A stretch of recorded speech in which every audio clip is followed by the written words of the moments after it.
शिव के रूप छनि अनूप सब देखैला चलू ना। शिव के रूप छनि अनूप सब देखैला चलू ना। कथी के मंदिर बाबा, कथी के त्रिशूल सब देखैला चलू ना।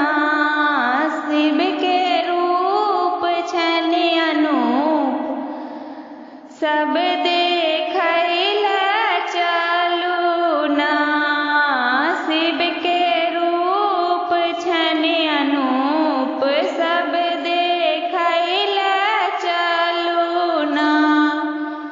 पत्थर के मंदिर बाबा, सोना के त्रिशूल सब देखैला चलू ना। शिव के रूप छनि अनूप सब देखैला चलू ना। शिव के रूप छनि अनूप सब देखैला चलू ना।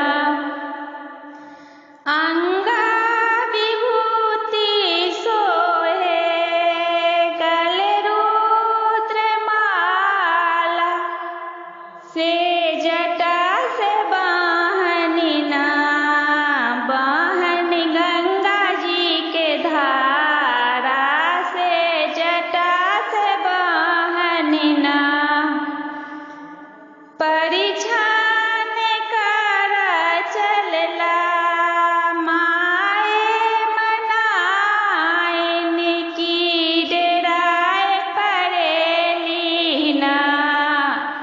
हम